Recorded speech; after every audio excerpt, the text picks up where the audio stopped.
Global leaders discuss severe sanctions on Russia as it invades Ukraine, and world markets plunge. You're watching the Daily Brief with Forbes. I'm Ramya Faraj. Russia's invasion of Ukraine is drawing condemnation from global leaders who are expected to follow up with more stringent sanctions.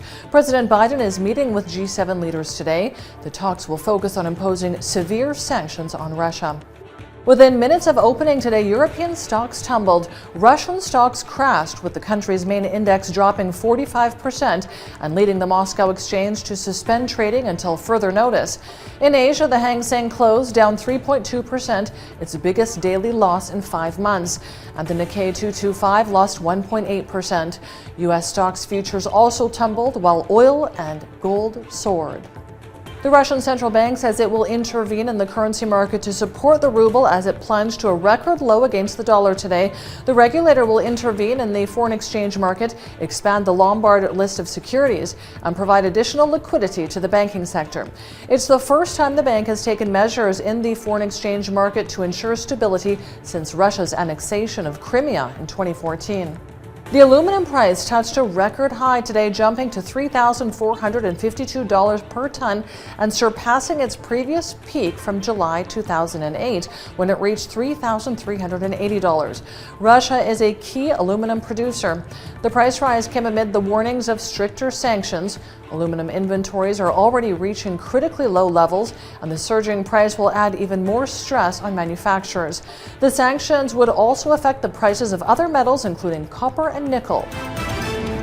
Meanwhile, Bursa Kuwait is reportedly planning to add derivatives and futures products to boost liquidity and attract more companies to list. It comes as GCC stock exchanges take steps to encourage more domestic listings.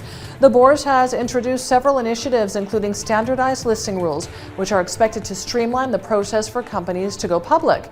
Bursa Kuwait expects some family businesses and government entities to list soon. Tencent Holdings is stepping up the use of renewable energy with a goal of zeroing out emissions by 2030.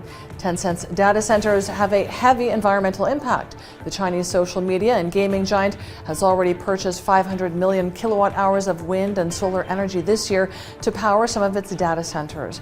That's around the same amount of electricity 40,000 households would use in a year. The collective wealth of tycoons on the 2022 Forbes list of Hong Kong's 50 richest dipped from $331 billion last year to $328 billion.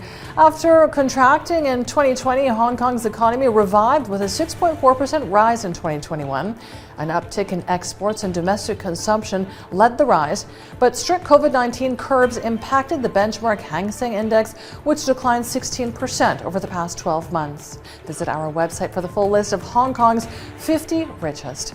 I'm Ramya Faraj. This is the Daily Brief. Thanks for watching. See you tomorrow.